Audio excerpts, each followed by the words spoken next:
Bonsoir à tous, ravi de vous retrouver dans Ça vous regarde, émission de débat politique parlementaire chaque soir en direct à partir de 19h30. Je suis très heureux de vous retrouver. On parle ce soir des marcheurs, non pas ceux qui vont grimper les montagnes, on parle d'Emmanuel Macron.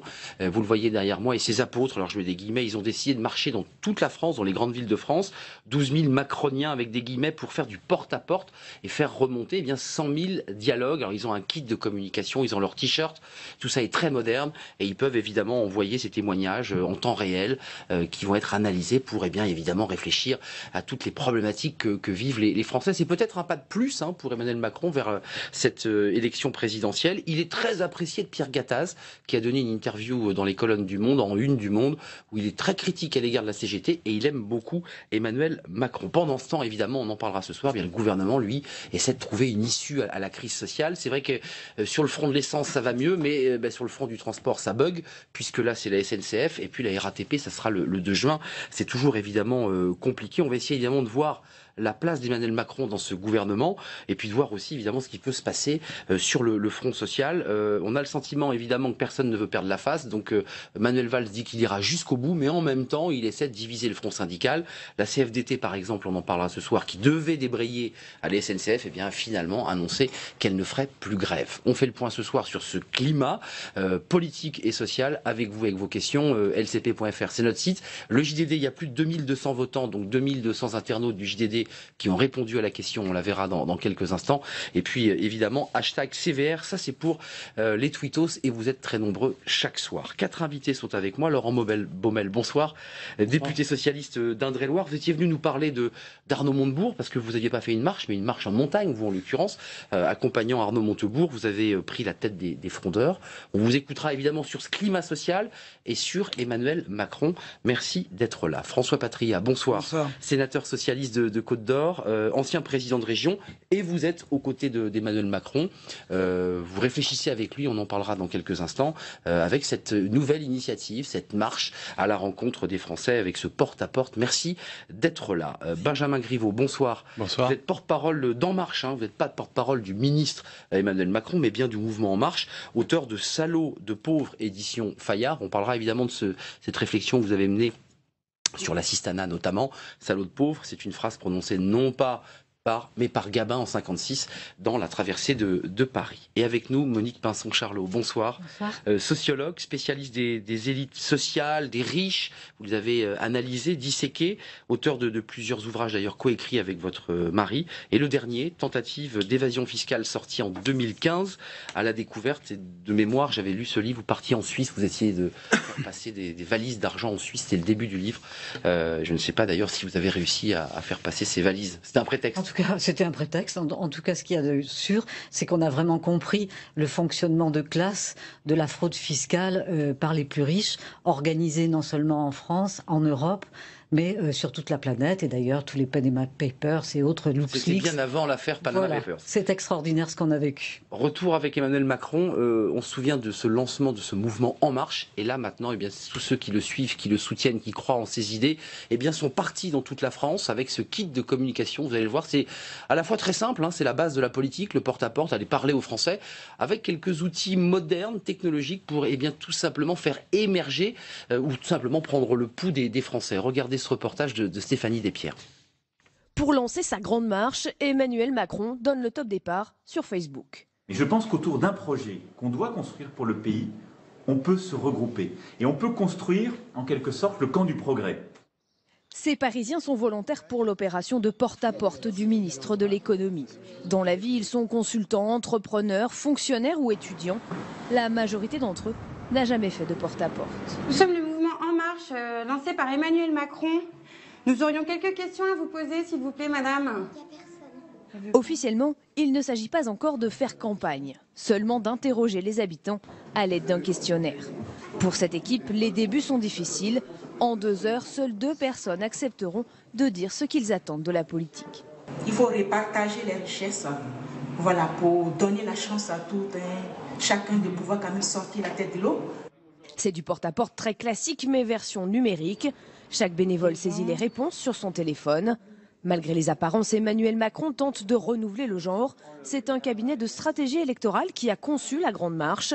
Les volontaires ne vont pas frapper au hasard. Ils ont une liste d'adresses définie en fonction de critères précis. On a le taux de chômage, le niveau de diplôme, le revenu, la densité, etc. Et en fait, l'idée, c'est qu'on a des quartiers témoins qui sont très différents les uns des autres. Donc on est certain de parler un peu à tous les Français en faisant ce porte-à-porte. Via une application, toutes les réponses sont analysées par le cabinet de stratégie électorale. Ça permet d'informer la réflexion autour d'un programme. Ça ne vous pompe pas le programme automatiquement, mais ça donne des éléments concrets pour, quand on réfléchit à un programme, le connecter un maximum au terrain. Le programme de l'éventuel candidat Macron sera prêt à l'automne. En attendant, la Grande Marche permet aussi de recruter et de former des futurs militants. La plupart des participants n'ont jamais mis les pieds dans un parti. Ce sont leurs premiers pas en politique. Et ils veulent croire à l'avenir d'Emmanuel Macron. C'est neuf, c'est jeune, c'est dynamique, c'est quelque chose qu'on n'a pas l'habitude de voir et on a l'impression que ce qu'il dit, il le pense vraiment. Ce qui me plaît aussi là dans ce mouvement, c'est ce côté justement ni gauche, ni droite, ni clivage justement pour moi aujourd'hui qui ne représente plus rien. Je m'ennuyais particulièrement au PS et j'ai vu dans En Marche en tout cas une démarche intéressante dans une nouvelle façon de faire la politique. Les participants de la Grande Marche ont une mission, interroger 100 000 Français d'ici fin juillet. Alors, François Patriat, et je donne la parole à Benjamin Griveaux, parce que vous êtes le porte-parole d'En Marche. Voilà. Très bien. Vous êtes interpellé. C'est classique. Frapper aux portes quand on est un homme politique, même lorsqu'on n'est pas déclaré, c'est très classique. Et vous me dites non, c'est pas classique parce qu'on fait l'inverse d'un homme politique. C'est ça l'esprit ? Pour avoir frappé moi quelques portes pendant des campagnes, d'habitude on y va avec un programme, un candidat, 2 mois avant l'élection. Et là, c'est exactement l'inverse. C'est-à-dire qu'on n'a pas de proposition, pas de candidat, pas de programme, mais des questions sur la manière dont les Français perçoivent la société française. Sur ce qu'ils considèrent, ce dont ils peuvent être fiers de la société française, ce dont ils sont moins fiers, ce qu'ils considèrent être une crainte pour l'avenir ou les incertitudes, ou les initiatives, par exemple, qu'ils ont repérées autour d'eux qui auraient particulièrement bien fonctionné. Donc l'idée, c'est de sortir de l'entre-soi et d'avoir une enquête qui va être finalement la plus grande enquête jamais réalisée, avec 100 000 conversations. Il y a quelques instituts de sondage qui font comme ça des enquêtes sur l'état de la société française. C'est l'IPOF qui fait une grande étude là. Exactement, mais qui se limite en nombre de conversations. Et donc là, on essaie, nous, d'avoir une taille critique avec cet objectif des 100 000 conversations, avec 13 500 personnes qui se sont manifestées pour participer à cette grande opération de porte-à-porte. Il y en avait déjà 2000 samedi matin dans une 50aine de villes en France. Et pour pouvoir avoir, disons, le portrait, l'instantané le plus fidèle et surtout d'avoir des éléments qualitatifs dans l'appréciation qu'ont les Français de l'état du pays, de leurs espoirs, de leurs craintes, de leurs angoisses. Avec leurs mots. Et aussi de leur optimisme, avec leurs mots et avec leur manière de percevoir les sujets. François Patriat, je donne la parole à Laurent Baumel et à Monique Pinson-Charlot. Pourtant, Emmanuel Macron, il a lancé plein d'idées. Enfin, on se dit, est-ce qu'il a besoin de faire remonter tout ce que peuvent dire les Français avec leurs mots, avec leurs angoisses, alors qu'il a déjà fait tomber un nombre de murs incalculable sur les fonctionnaires, sur les 35 heures, sur l'emploi. Enfin, est-ce qu'il a besoin de ça ? Est-ce que c'est utile ou est-ce que c'est un coup de com'? Je crois qu'Emmanuel Macron a compris que ou bien nous réformons ce pays, ou bien c'est le déclin. Et que pour réformer ce pays, il faut sortir de l'entre-soi, il faut avoir une nouvelle démarche, il faut redonner confiance aux Français, il faut leur redonner envie de faire de la politique, il faut leur redonner l'envie de se réinvestir. Or aujourd'hui, face au parti, 80% des Français ne veulent plus voter pour un parti politique. Alors faire la démarche aujourd'hui... Ni la gauche ni la droite, dit la dame. Bien sûr. Non, mais attendez. Donc vous l'avez entendu. Donc aujourd'hui, faire la démarche En Marche, dans le contexte que nous connaissons aujourd'hui, du rejet du politique, climat, du contexte social qu'on évoque aujourd'hui, aller au-devant des Français, leur dire voilà, je viens parler avec vous, les Français disent toujours vous ne nous écoutez pas, vous ne nous entendez pas. Vous n'entendez pas ce pays. Donc il y a une double démarche, celle de l'interrogation et du diagnostic, et la deuxième, celle de l'expertise à côté pour savoir demain quel sera, je ne dis pas le programme, pas la proposition, quel sera le projet que pourra porter demain un candidat à la présidence de la République qui inclurait les valeurs qu'attendent les Français, qui redonnerait de l'espoir, qui remettrait la société en mouvement, qui briserait des tabous et qui ferait qu'on ne serait plus dans une France figée sur ses acquis, sur l'attentisme, et qui serait dans une France en mouvement auquel adhéreraient à la fois les jeunes et les anciens. Parce que dans le mouvement En Marche, moi je suis allé voir les marcheurs jeudi soir, qui ont marché en Côte d'Or, hein, j'ai marché moi-même d'ailleurs, eh bien, c'était des gens de toute génération, des étudiants, des salariés, des chômeurs, des retraités, qui disent mais moi je vais aller marcher. Ben, écoutez, une démarche aujourd'hui qui interpelle et marcher, ça veut dire frapper quand même. Hein. Qui va les frapper et qui va travailler. On a une belle histoire. On a une belle histoire. Il y a une famille dans laquelle la totalité des membres de la famille n'avaient jamais voté dans le même sens. Et ils se sont tous inscrits en marche sans se le dire les uns les autres et ils se sont retrouvés pour marcher samedi matin. Comme quoi, on arrive à dépasser certains clivages qui parfois peuvent être relativement factices. Laurent Baumel, le porte-à-porte, vous en faites quand vous vous êtes présenté en Indre-et-Loire, vous avez fait des portes, des dizaines de portes. Et pas simplement d'ailleurs au moment des élections, moi j'ai toujours essayé d'en faire, même entre les élections. Vous y croyez, cette initiative? Elle vous semble intéressante, vous, le député frondeur qui avait monté le Mont-Beuvray avec Arnaud Montebourg? Ça n'a aucun rapport. Non mais c'est important, c'était aussi une marche. Mais restons sur la méthodologie, le fait d'aller voir les gens. Bon, moi je trouve ça intéressant. Après, je décèle une contradiction que vous avez d'ailleurs signalée vous-même, c'est que c'est une politique de la demande. On va voir les gens pour savoir comment ils voient les choses, comment ils sentent les choses, quels sont leurs agendas, quelles sont leurs préoccupations. Et en même temps, c'est mené au nom d'un personnage public, Emmanuel Macron, qui a une offre politique très spécifiée, très forte. Il a dit des choses, il s'est exprimé. Mais bien sûr, il n'est pas neutre. Il incarne une proposition finalement de basculement dans une forme de gauche libérale très décomplexée. Or, moi je pense qu'il y a une contradiction possible entre les deux démarches. C'est-à-dire que si cette démarche d'aller voir les Français est honnête, normalement elle devrait faire remonter des choses qui vont percuter le logiciel d'Emmanuel Macron. Et on verra ce qu'il en fait. Par parenthèse, on a déjà connu ça avec Ségolène Royal en 2007. Qui avait fait démocratie participative. Voilà, qui avait fait un peu le même type de démarche et qui s'est retrouvé un peu entravé au moment de l'élection présidentielle. Parce qu'il était compliqué d'avoir des éléments d'offre qui avaient été d'une certaine manière préconstitués. Et des choses venant d'en bas. Et de tenir réellement compte de ce qui se disait. Et je pense que c'était une des difficultés qui ont expliqué la mauvaise campagne présidentielle qu'elle a faite. Une déphase entre cette offre et la demande. Vous en pensez quoi, Monique Pinson-Charles? Vous êtes sociologue, je m'adresse aussi à la chercheuse, celle qui va parler aux gens aussi pour travailler... Moi, toute ma vie, je n'ai fait que ça. Aller rencontrer les gens, taper aux portes. Faire des questionnaires. Des questionnaires, travailler, écrire des livres qui devraient alimenter les réflexions des hommes politiques et d'Emmanuel Macron en particulier.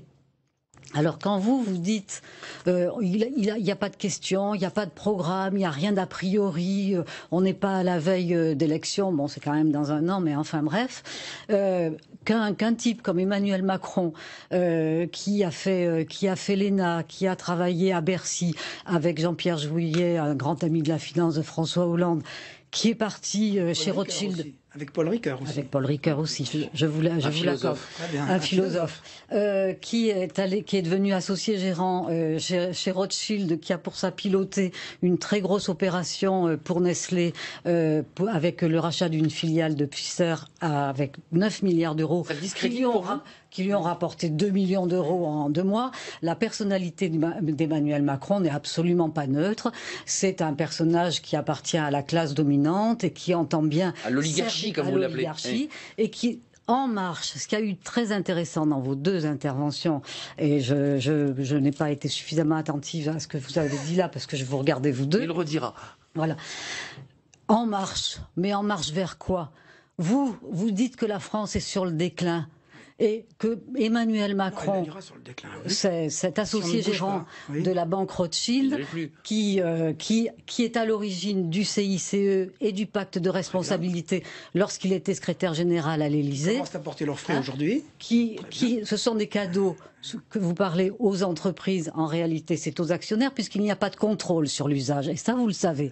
Donc au total, vous nous présentez, pour moi, ce qui est une stratégie de communication, un homme tout propre sur lui, qui va au-devant des Français, sans programme, sans question.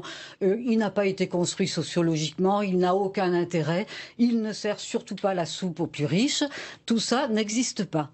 Et donc, vous dites aussi c'est neuf, c'est dynamique, on a entendu ça. C'est ni droite, c'est ni gauche, on l'entend aussi. Non, on fait souvent du vieux avec du neuf, où on prétend faire du vieux avec... Pour moi, c'est une régression sociale. On fait du neuf avec du vieux. Oui, du neuf avec du vieux. Voilà, c'est ce que vous vouliez dire. Aujourd'hui, je termine juste. Aujourd'hui, ce que fait Emmanuel Macron et ce que vous faites en l'accompagnant comme ça, avec autant de conviction, c'est extraordinaire, parce que jamais l'idée du partage des richesses n'est là.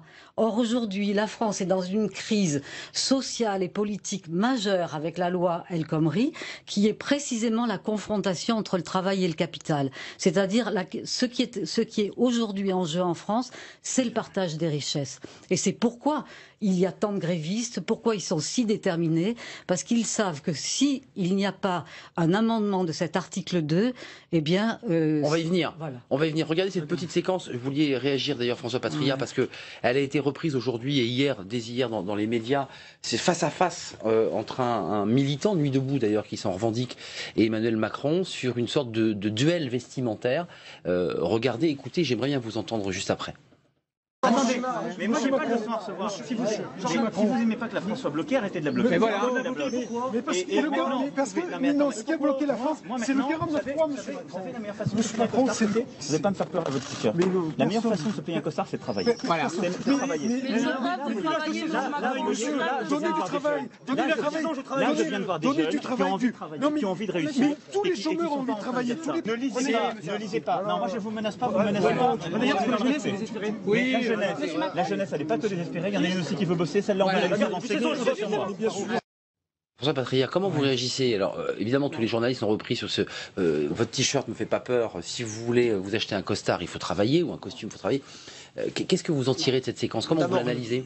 D'abord, reprenons les choses. Ce qu'a voulu dire Emmanuel Macron, ce que j'ai compris, c'est qu'il fait l'hommage au travail. Il dit aujourd'hui, le travail, facteur de réussite, tout le monde a droit au travail. Et les réformes que je proposerai dans le projet que nous pourrons mettre ensemble, sera celui de plus de sociétés en mouvement pour que plus de jeunes... Parce que ceux qui se battent pour le statu quo, aujourd'hui, eh bien, c'est 25% de jeunes au chômage. Et si on ne change rien, le nombre de chômeurs continue de progresser. Or, madame, je regrette, mais si vous pensez aujourd'hui que de réussir dans la vie, c'est un péché, qu'on n'a pas le droit à la réussite, que vous prônez la société, l'égalitarisme où personne n'émergerait, où personne ne réussirait. Et moi j'ai dit ça. Moi j'ai dit ça. Le fait, vous avez dit tout à l'heure que... Ah bon, j'ai parlé du partage des richesses entre le capital et le travail. Vous avez dit, il appartient à l'oligarchie des gens qui ont réussi, et à ce titre-là, il est suspect.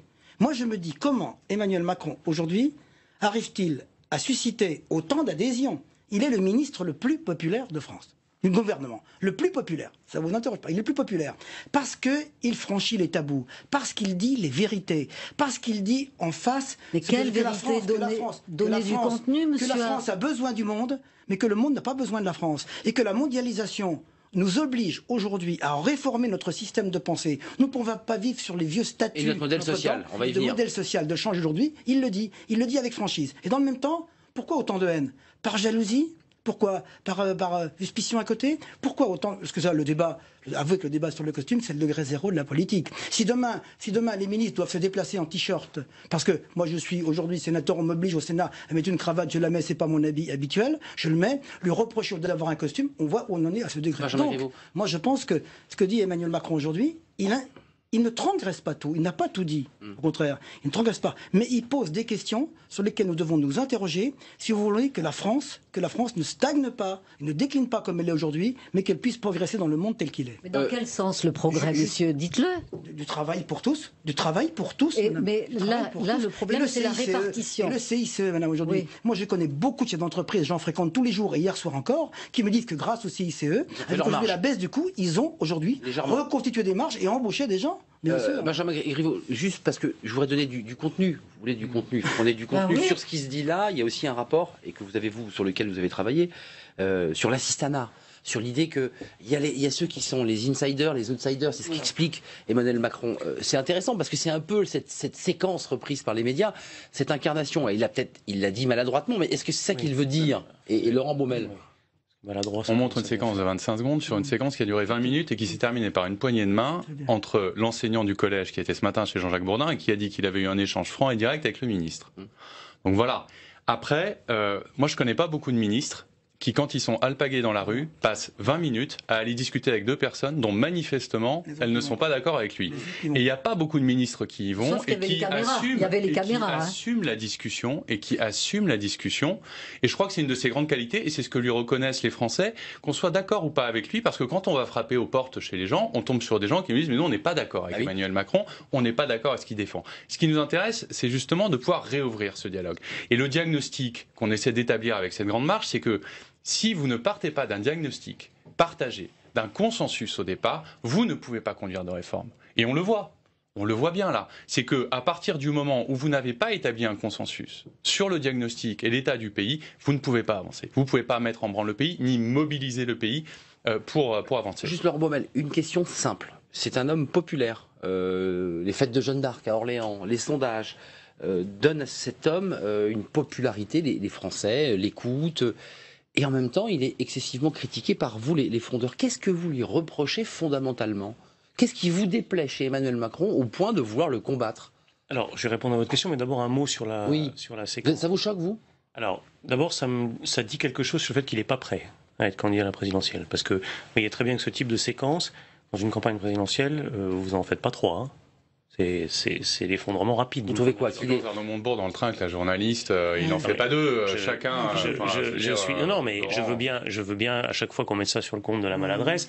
Enfin, on peut pas être à la fois en apprentissage et candidat. Est-ce qu'il n'est pas dans un langage cash après tout? Si vous voulez, moi je vous dis, j'ai cité tout à l'heure la campagne de Ségolène Royal. On pourrait en citer d'autres. Je pense il y a une surestimation très forte en ce moment. Là je parle d'un point de vue presque formel, si vous voulez. Il y a une surestimation extrêmement forte des potentialités de candidature d'Emmanuel Macron. Dis donc, vous l'avez flingué avant qu'il ait commencé.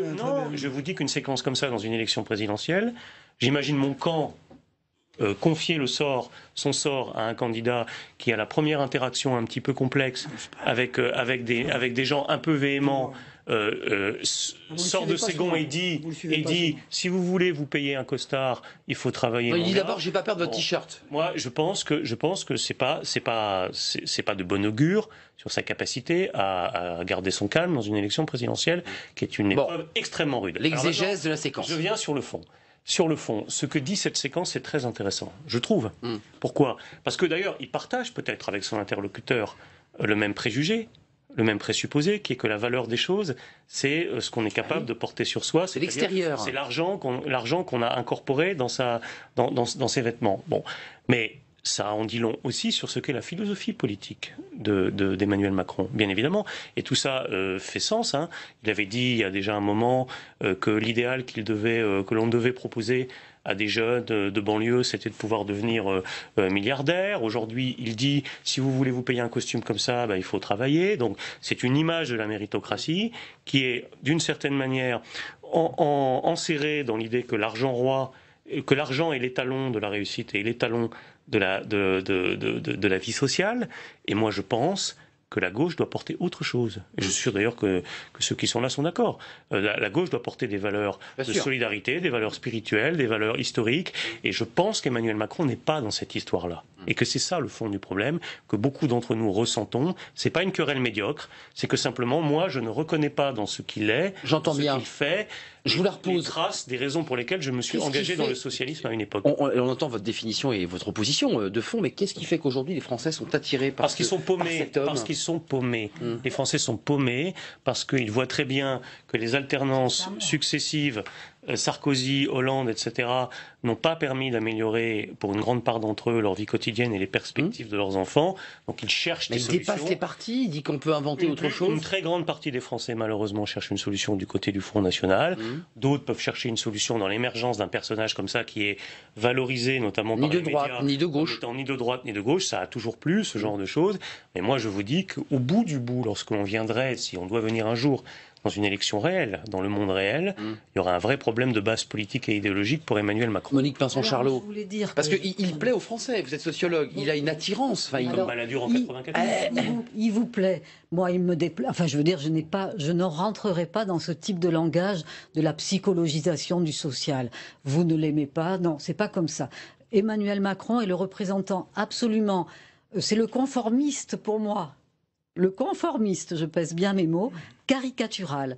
J'ai l'impression d'être dans un vrai roman marxiste où la réalité dépasse la fiction. C'est-à-dire qu'Emmanuel Macron, pour moi sociologue, il est le représentant idéal de la classe dominante. Et c'est pas du tout un homme que je n'aime pas, c'est une classe que je combats. Une classe sociale qui s'accapare toutes les richesses et tous les pouvoirs et qui ne les partage pas.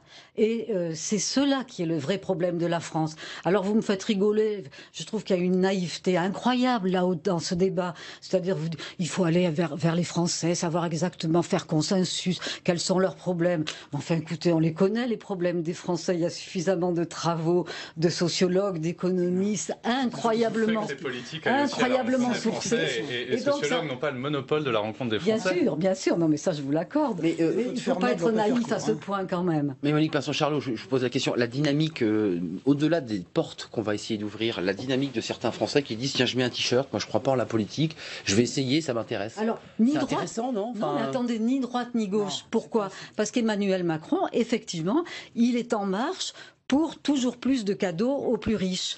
Et donc, c'est cela, c'est pour ça qu'il n'a pas besoin de parti. Ça vous agace, là? La mesure sur les bus a été tellement raillée, et vous savez que ça a permis à 2,5 millions de Français de partir quand il y en avait 100 000 seulement avant. Parce que quand vous payez 300 € un billet de train pour vos vacances et que c'est le budget des vacances, et ben vous partez pas en vacances. Vous savez ce qu'il y a derrière l'écart Macron. C'est le démantèlement du réseau ferroviaire. Ça permet à 2,5 millions de Français d'être partis en vacances. De pouvoir aller voir leurs enfants. C'est beaucoup plus grave. Aller voir leur famille. C'est ça la réalité. Et là, on n'est pas dans des études. Le démantèlement réseau ferroviaire, c'est pas que de la faute d'Emmanuel Macron. Enfin, non, mais ça contribue largement. D'accord. Ça contribue. Tout le monde n'a pas le train. Dans mon village, il n'y a pas le train. Il n'y a pas le train de chez moi. Donc, je suis content quand il y a des gens. Patria, l'homme politique, vous qui êtes à ses côtés, il y a quand même des choses qu'il a dites sur la question des 35 heures, sur les fonctionnaires, sur la façon dont il faut finalement contourner les partis politiques qui sont usés. Je n'aime pas cette caricature. Je vais dire pourquoi. Parce qu'on est en train de surfer sur de faux événements type celui du costume. Bien, et de le dramatiser à l'extrême, comme tu l'as fait, Laurent, c'est pas très digne. En disant il ne serait pas candidat, etc. Il a raison, Laurent.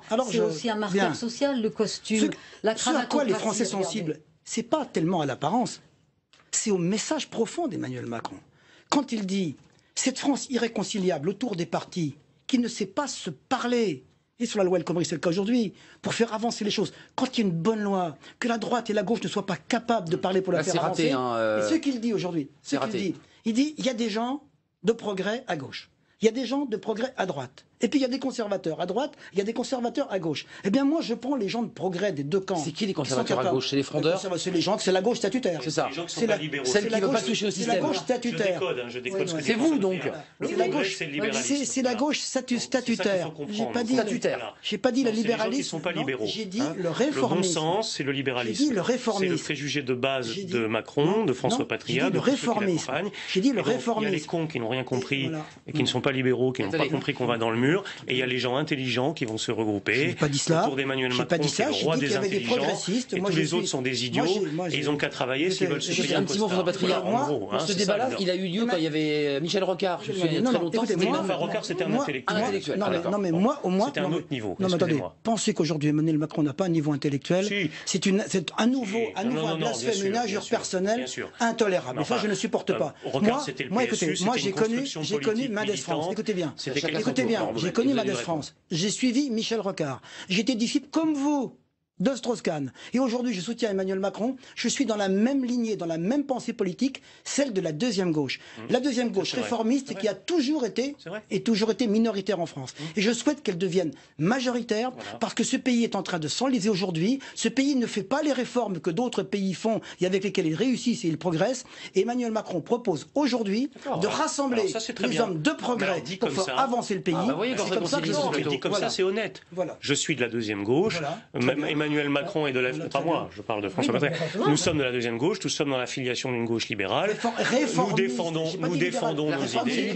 Excusez-moi, s'il vous plaît, arrêtons cette tentative d'imposition de sens sur l'ensemble du champ politique qui consiste à dire que ceux qui sont libéraux de gauche ou de droite sont des gens intelligents, qui ont compris la réalité du monde, la mondialisation, et que ceux qui ne sont pas d'accord avec cette orientation au nom d'un autre socle de valeurs ou d'une autre conception de ce qu'est la gauche ou de ce qu'est l'histoire du socialisme sont pas forcément des débiles mentaux. Juste Benjamin Griveaux, juste un petit mot avant de voir des petites phrases. Observateur extérieur, je note simplement qu'Emmanuel Macron a toujours été bienveillant et qu'au jeu des petites phrases, il n'a jamais eu le moindre mot déplacé à l'égard de qui que ce soit dans l'opposition, dans la majorité, dans les sensibilités de la gauche. Il prend des fléchettes quand même, hein. Il en prend quelques-unes. Qu'est-ce qu'ils vous disent les Français? Parce que vous êtes au début de cette marche, donc on ne peut pas évidemment faire un travail statistique un peu sérieux, mais le peu de portes qui se sont ouvertes et que vous avez rencontrées, quelle est la réaction? Que disent-ils? Comment réagissent-ils ces Français? C'est-à-dire que là, on a un débat politique avec des partis, mais les Français, vous les voyez en direct, certains ne sont pas politisés, certains ne votent pas. Il y a manifestement, en tout cas dans les premiers retours, une forme de tension dans le pays, mais qui est évidemment palpable et qui n'apprendra pas grand-chose. Et puis surtout une inquiétude pour l'avenir, inquiétude pour leurs enfants. C'est sans doute un des premiers moments dans l'histoire de France où les parents pensent que leurs enfants vivront moins bien qu'eux. Et donc avec une inquiétude sur des champs extrêmement différents qui vont des champs de la santé, du logement, de l'emploi évidemment, de l'éducation, et donc une forme d'inquiétude généralisée qui fait que la France, alors qu'elle a des atouts incroyables, doit être le pays le plus pessimiste au monde. Je crois qu'il y a seulement l'Afghanistan qui est moins bien classé que nous, mais qu'à peu près tous les autres pays au monde sont plus optimistes que nous. Et pourquoi? Parce que et c'est le diagnostic aussi d'Emmanuel Macron depuis qu'il est ses 18 mois passés à Bercy, c'est que quand il se rend dans les territoires, il voit qu'il y a des gens qui trouvent des solutions. Dans le monde entrepreneurial, dans le monde associatif, dans l'entrepreneuriat social, avec un réseau économique d'économie sociale et solidaire incroyable, et il se dit, quand même, ça bouge, toutes ces personnes-là bougent, font sauter des verrous, font sauter des plafonds de verre, réinsèrent des gamins qui n'y arrivaient pas, et pourtant, ils ne mettent plus les pieds dans les partis politiques. Ils n'y viennent plus parce que ils en sont déçus, parce que ça ne fait pas écho à leurs attentes, à leurs aspirations, et parce que les partis politiques, objectivement, n'ont plus cette attractivité qu'ils avaient il y a 25 ou 30 ans vis-à-vis de cette société civile. Et donc, le mouvement, c'est comment on remobilise et comment on les remet dans la sphère publique. Parce que ces gens-là, quand vous insérez des gamins dans un quartier, et moi, j'ai eu à travailler sur des politiques sociales pendant longtemps dans un département plutôt pauvre. La Saône-et-Loire, d'ailleurs. La Saône-et-Loire, eh bien, ces gens-là, ils font de la politique. Monique Vincent-Charlot, un mot, on a ce petit tweet qui va dans ce que vous dites, dans votre sens. Macron est populaire, normal, il séduit les gens de droite avec des idées de droite. Les sondages pour 2007 ne le mettent pas haut. Juste sur le mot statutaire, parce que rentrons dans le contenu. Tout à l'heure, il y a eu un débat sur libéral, réformiste, et François Patria parlait du mot les conservateurs, ceux qui sont statutaires. On aura ce débat dans quelques instants, mais c'est vrai qu'un nombre de manifestants qui luttent contre la loi El Khomri, la loi travail, n'ont rien à voir avec, ils ne sont même pas concernés dans leur quotidien. Je pense aux cheminots, je pense à la RATP, je pense. Est-ce que vous n'avez pas le sentiment sur ce point précis? C'est vrai que les Français se disent, mais attendez, je vois pas, ils font grève, mais pourtant ne sont pas concernés par la loi. Expliquez-moi, je comprends pas. C'est-à-dire que la notion de classe sociale fait que vous pouvez vous sentir solidaire. Vous avez peut-être un statut meilleur que celui de votre voisin de palier.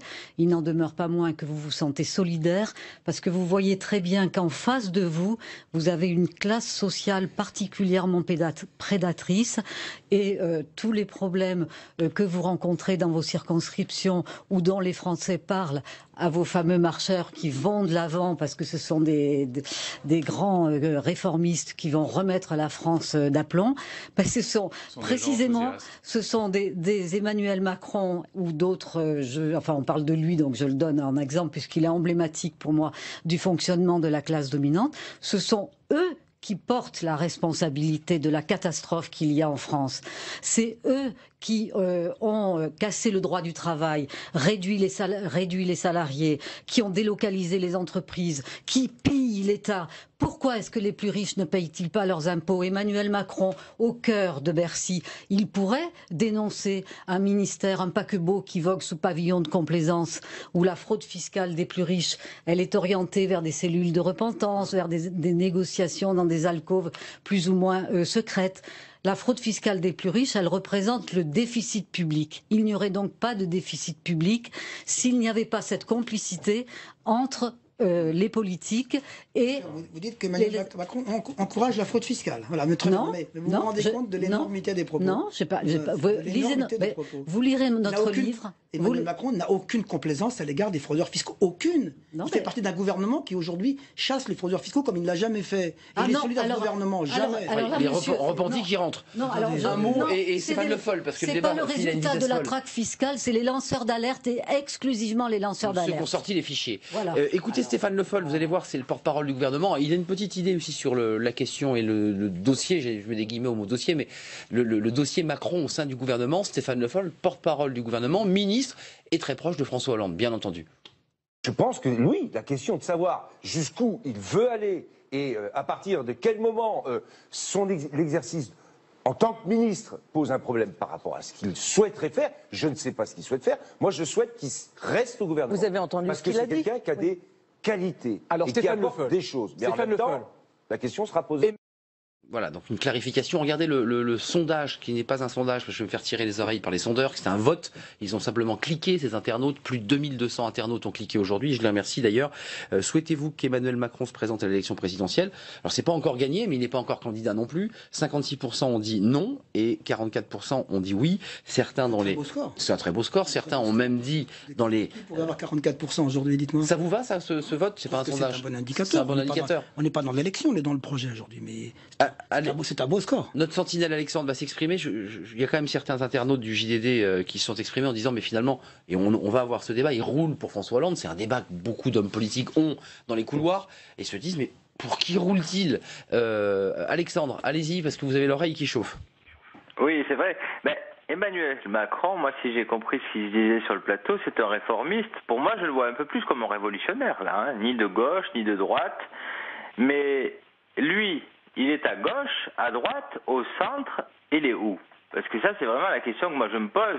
Et c'est dans ce sens-là que je dis qu'il est révolutionnaire. Parce qu'un homme politique qui arrive et qui dit « moi je suis ni de droite ni de gauche », on se demande où il est. Du moins, ça, on n'a pas l'habitude au niveau des Français de voir ce genre de choses-là. Et si je comprends bien, Emmanuel Macron, il a des valeurs de gauche libérale. Il n'est pas de gauche sociale. Alors on n'est plus dans une gauche socialiste, on est dans une gauche libérale. Et ça aussi, ce serait honnête de le dire, parce que l'extrême libéralité de la politique de Macron jusqu'à aujourd'hui, elle soulève ces questions-là. Quand on sait que c'est un banquier de la banque Rothschild, qu'on respecte, moi ça me dérange pas du tout. Au contraire, je suis fier des gens qui réussissent. Et il faut arrêter de dire que les personnes qui ne sont pas d'accord avec Emmanuel Macron sont contre la réussite. Au contraire, on veut que les gens réussissent, mais on veut aussi que les petites classes, et c'est ce que disait la dame sur le plateau, et ce serait bien de l'écouter un peu, parce que c'est intéressant ce qu'elle dit, elle défend les pauvres, c'est que les pauvres puissent aussi monter. Bien sûr que les pauvres qui ont des t-shirts ont envie de s'acheter des costards. Ils ont envie de pouvoir faire des études comme les gens du 16e, comme les gens à Neuilly. Et ça, il ne faut pas l'oublier. Moi, j'aime beaucoup M. Macron, mais il faut qu'il apprenne à parler à la classe populaire. D'accord. Et qui mettent des t-shirts. Laurent Baumel. Qui mettent des costards, mais qui respectent ceux qui portent des t-shirts. C'est une anecdote, mais qui sera sûrement reprise, évidemment, et de nouveau réanalysée. Donc, je pense que cette image va marquer Laurent Baumel. Mais il y a une contradiction entre ce que dit notre internaute, qui dit mais il faut. Alors moi je le trouve sympa, mais il faut quand même qu'il sache parler aux classes populaires. Vous avez le sentiment qu'il n'est pas en capacité dans son logiciel politique à pouvoir tenir les deux bouts, c'est-à-dire qu'il serait exclusivement un libéral dans les mains du grand capital. Je vais vous redire ce que je vous disais tout à l'heure. Je pense qu'on est dans une période de grand désarroi et de grande confusion. Moi je fais presque chaque semaine cette expérience de discuter avec des gens qui me disent je suis d'accord avec tout ce que vous dites et j'aime bien Macron. C'est un peu contradictoire. Bon, parce que je suis d'accord avec toutes les critiques que vous portez sur la politique économique qui a été choisie par François Hollande, Manuel Valls et Emmanuel Macron, et en même temps j'aime bien Macron. Moi je décode, si vous voulez, cette contradiction apparente en me disant que dans le fond ce qui attire chez Macron, c'est ce qui est mis en exergue notamment par ce genre d'émission et par beaucoup d'autres, c'est le côté un peu nouveau, inclassable, etc. Et dans une période de désarroi, les gens évidemment peuvent être intéressés par quelque chose d'un peu novateur, d'un peu révolutionnaire, c'est le mot qu'il a utilisé. Qui contourne les partis politiques, finalement, qui sont usés. Mais nous, on est là aussi pour produire de l'intelligibilité sur ce qu'est la politique. C'est notre rôle d'acteur ou de commentateur. Et moi, je vous dis, les choses sont assez simples. Et François Patria l'a dit d'une certaine manière. Emmanuel Macron, c'est une tentative séduisante, nouvelle, pour rendre populaire une politique de gauche libérale qui n'est pas populaire aujourd'hui dans ses résultats. Et les gens qui nous écoutent, il y a une chose qu'ils doivent comprendre. C'est que si Emmanuel Macron, demain, ce que je ne crois pas pour ma part, mais était candidat et devenait président de la République. Il fait un pas chaque semaine de plus. Soit. Enfin, il y a un gros obstacle qui s'appelle François Hollande et qu'il faudra régler. Mais pour lui. Bon. Il n'y va pas si François Hollande est candidat. Bon, mais peu importe, ça c'est de la politique. Pour le coup, ça c'est la politique aérienne, mettons ça de côté. Revenons sur le fond. Si Emmanuel Macron devenait un jour candidat, patron de l'exécutif, il était élu, bon, la politique qui serait menée c'est celle qui aujourd'hui met des gens dans la rue, c'est celle qui aujourd'hui nous a fait perdre la quasi-totalité de nos élections intermédiaires. Empire. Que ce sera. Mais attendez, ce ne sera pas très différent. Benjamin Griveaux, juste donc, sur. Je pense qu'un deuxième tour, Juppé, comme dirait Madame ma voisine, pardon, Madame Charlot, Vincent Charlot, je pense qu'un deuxième tour Juppé-Macron aujourd'hui, dans un certain nombre de milieux dominants, on se frotterait les mains parce qu'il n'y a aucun risque à prendre. Benjamin Griveaux, sur le fait qu'il veuille casser, déverrouiller, casser, supprimer ces espèces les statutaires qu'on évoquait tout à l'heure.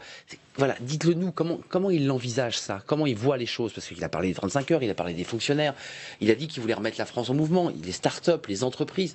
Il veut que chacun se réapproprie son destin, les jeunes en particulier. Aujourd'hui, vous avez une classe politique et syndicale qui ne défend que les gens qui ont du travail, qui ne pensent jamais aux chômeurs. Emmanuel Macron, il pense d'abord aux chômeurs. Et en cela, ça peut intéresser les gens, figurez-vous. C'est ça son idée? Parce que les statutaires, c'est ce que j'évoquais tout à l'heure, enfin, personne n'a vraiment répondu, mais c'est vrai que ce sont des gens qui se battent et qui soutiennent. Non mais dans le pays, il y a aussi les salariés. Non, puis c'est une façon de diviser le peuple, de diviser les gens entre statutaires et pas statutaires, chômeurs et tout ça. Il y a tout un ensemble de problèmes sociaux qui sont liés au fait que la richesse produite par les ouvriers, par les salariés et par eux seuls, est exploité et tiré vers les actionnaires. Et quand on a les chiffres depuis 30 ans, oui. C'est absolument hallucinant. Et ça, personne ne pourra jamais me contredire. Donc, si vous voulez, je conclus sur cette histoire, parce qu'il se réclame de la gauche. Moi, je refuse... C'est une imposture pour vous? Oui, pour moi, c'est une imposture. Moi, le mot gauche, j'y tiens trop, pour que ce soit justement lié au libéralisme le plus débridé. La gauche, c'est la réforme. Oui, la gauche. Le gène de la gauche, c'est la réforme. C'est le partage. C'est le partage. Tout à fait, vous avez raison. La gauche. Voilà. Et donc, c'est pas le statu quo. Et vous êtes rangé dans le camp du statu quo? Oui, mais je le refuse. Moi, je suis quelqu'un qui est dans le changement et qui va de l'avant. Là, pour le coup, c'est moi. J'ai fait tout un travail avec mon mari sur cette classe dominante. Visiblement, vous n'avez pas lu. Vous devriez lire nos travaux. Parce que vraiment, pour votre réflexion par rapport à Emmanuel Macron, je pense que ça vous apportera beaucoup. Benjamin Griveaux. Vous savez, ça fait 40 ans qu'on fait de l'égalité l'alpha et l'oméga. Je prends l'éducation.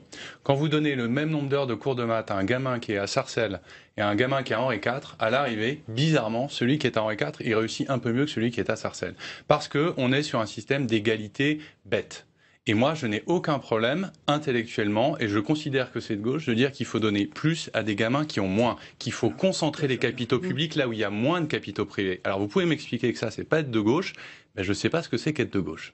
Ben c'est parce que c'est des sparadrap, ce dont vous parlez. Parce que le problème, plus de moyens là où on en a besoin. Mais écoutez, statistiquement, quand on voit les engagements de l'État, moi j'ai fait ça dans mon travail, entre les beaux quartiers et les... Sur Emmanuel Macron, les engagements de l'État, il ministre depuis 18 mois. Donc je veux bien qu'il soit responsable de tous les maux de ce pays. Là, je ne parle pas d'Emmanuel Macron. On a malgré tout une classe politique qui, depuis 30 ans, dirige ce pays et dont on peut considérer, quelles que soient les sensibilités, qu'elle n'a pas réussi. Ah oui, c'est le moins qu'on puisse dire. En tout cas, si on voit l'état du pays, l'état de tension dans lequel se met le pays pour porter des réformes, pour avancer, pour faire bouger les choses, manifestement, il y a quelque chose qui a été cassé, ou en tout cas qui a été perdu.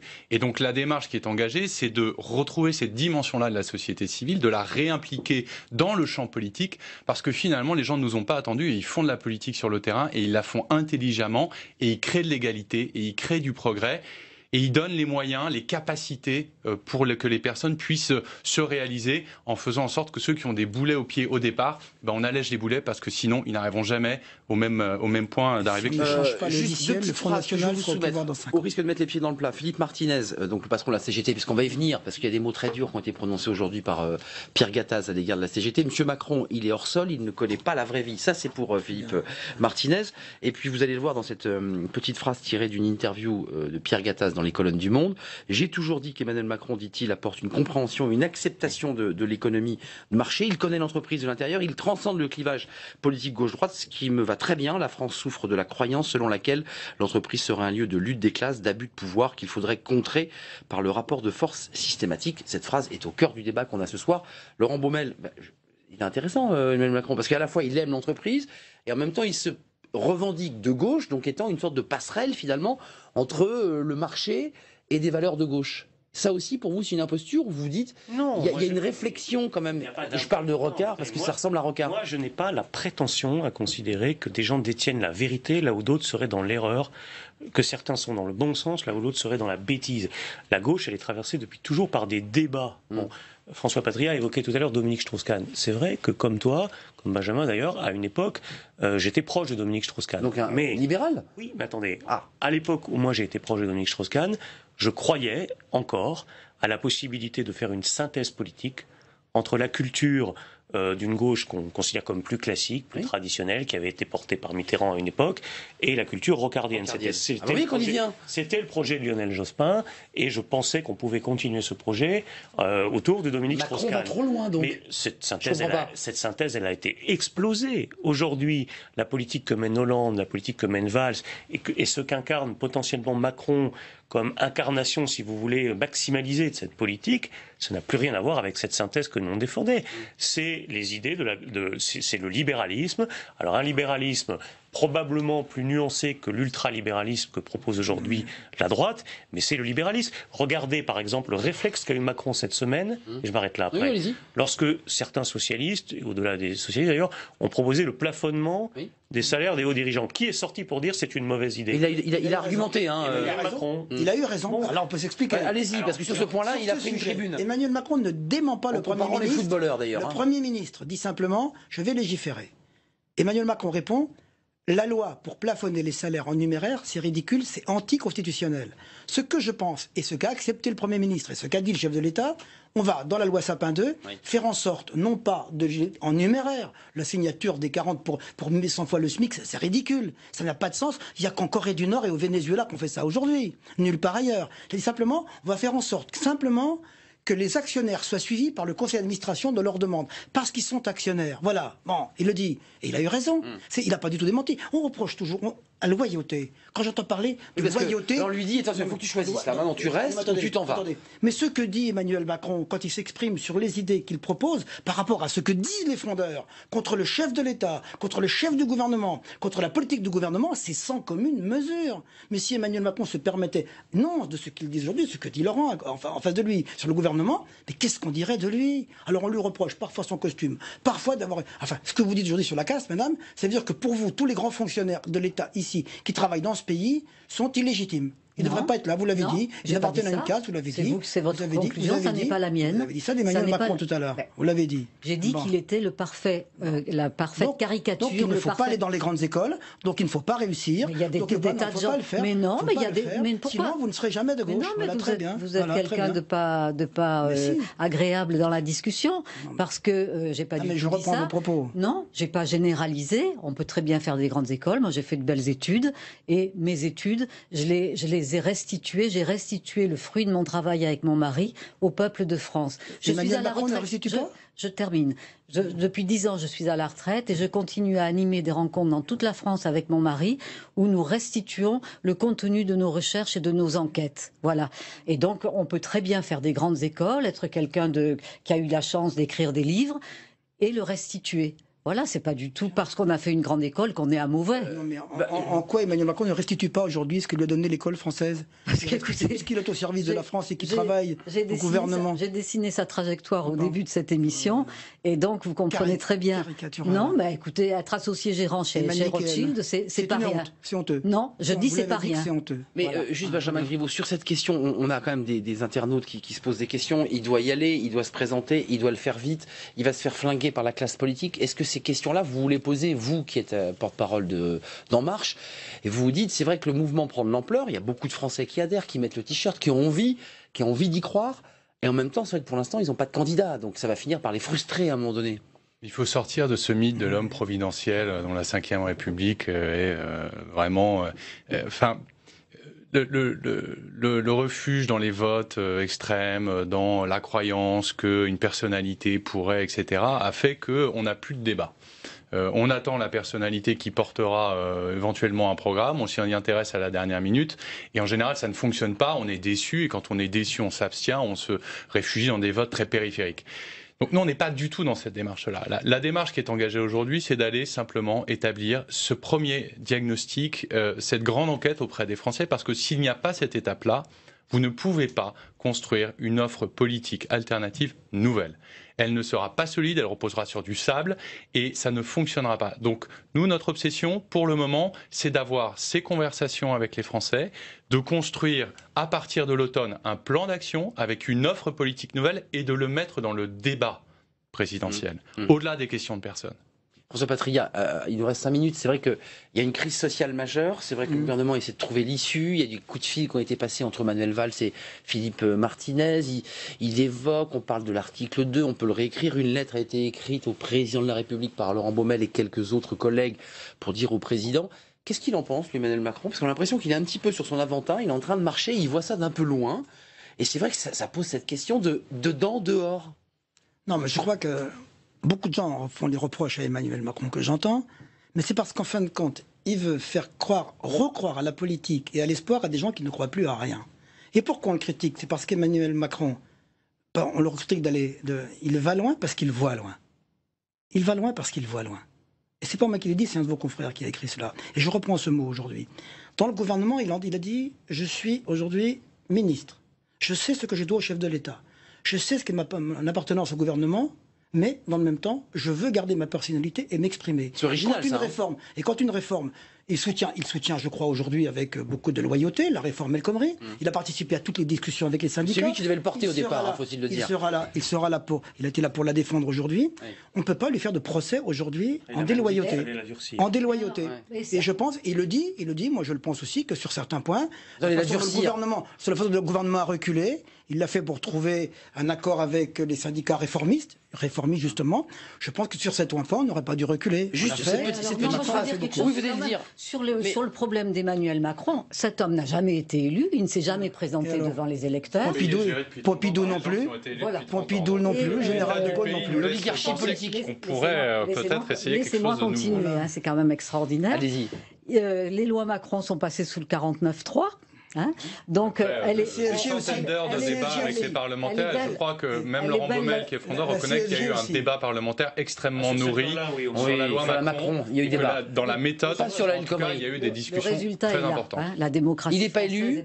Il n'a pas de ville, mais en même temps, c'est vrai qu'il incarne le renouveau parce qu'on reproche souvent aux hommes politiques d'être devenus des professionnels de la politique finalement. D'accord, mais de là à mettre un avocat d'affaires comme Christine Lagarde, ministre des Finances, et puis un associé gérant de la banque Rothschild, ministre de l'économie, il y a quand même, ça va quand même beaucoup trop loin. La petite phrase de Pierre Gattaz, si on a le temps de la voir, parce que là il tape très fort aujourd'hui dans Le Monde, il parle de voyous en parlant de la CGT et des méthodes de terroristes. Voilà, c'est cette phrase toujours dans cette interview, il faut la découvrir. J'ai toujours dit qu'Emmanuel Macron, non c'est pas celle-là, mais c'est pas grave.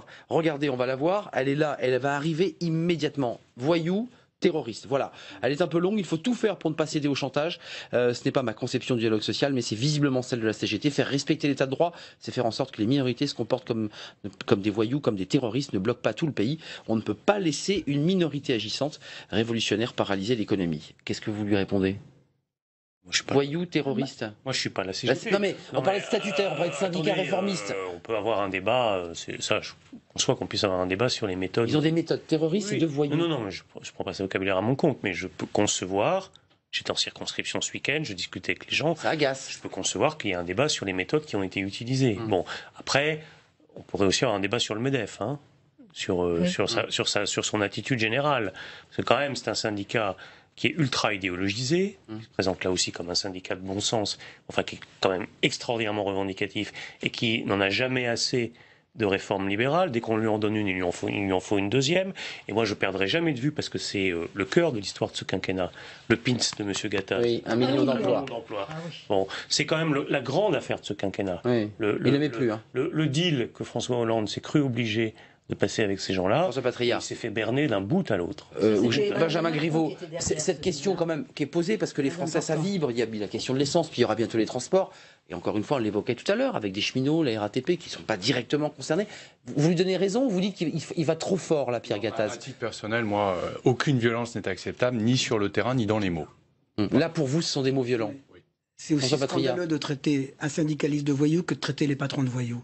C'est le genre d'anathème que je ne supporte pas. Qui a parlé de voyous ? Non, mais tout à l'heure. On entend souvent patron voyou, effectivement. C'est ce que tout à l'heure, quand j'entends syndicat voyou, c'était le mot de Gattaz. J'ai dit voyou, c'est inadmissible.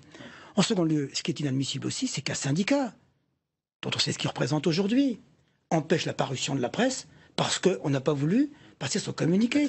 Toute la presse, une tribune. Mais vous vous rendez compte? Alors c'est absolument extraordinaire. Rendez-vous compte dans quel pays sommes-nous, hein? C'est-à-dire, tous les médias sont la propriété des propriétaires du CAC 40. Hein? Et là, pour un jour, il n'y a eu que l'humanité qui est parue. Moi, j'ai trouvé ça au contraire trop génial. Et la dictature, elle est de votre côté, elle est du côté. Mais non, mais enfin, vous vous rendez compte? Tous les jours, on est dans votre discours. Ça vous révolte pas? Non, pas du tout. Pas du tout, parce que c'est tous les jours que je ne peux pas lire ce que j'aimerais lire, monsieur. Tous les jours. Parce que c'est Arnaud, Bolloré, Dassault, Bouygues, tous les médias sont aux mains de ces gens-là. Faites votre journal, maintenant. Faites votre journal, si vous voulez lire ce que vous avez envie d'écrire. Faites votre journal. Je suis assez très neutre, hein, Monique Pinson-Charlot. Sauf LCP, on a toujours plaisir à vous accueillir. Merci à Benjamin Griveaux, porte-parole de En Marche. Merci d'être venu. Vous reviendrez peut-être, parce qu'un jour, peut-être, Emmanuel Macron va se déclarer officiellement. Merci d'être venu sur ce plateau. Merci à François Patria. Vous reviendrez aussi, quand il sera vraiment déclaré sénateur de la Côte d'Or, sénateur socialiste. Merci à Laurent Baumel, sénateur socialiste, député socialiste d'Indre-et-Loire, bien entendu, vous faites partie des fondeurs. Merci à Monique Pinson-Charlot, sociologue. On a vu votre livre tout au long de notre émission. Merci à vous quatre de nous avoir éclairé sur Emmanuel Macron. Demain, on va suivre bien de près ce mouvement social, cette crise sociale, avec évidemment la grève à la SNCF et avec ces négociations en coulisses entre le gouvernement et les syndicats et la CGT en particulier. Bonne soirée, merci pour votre fidélité. À demain.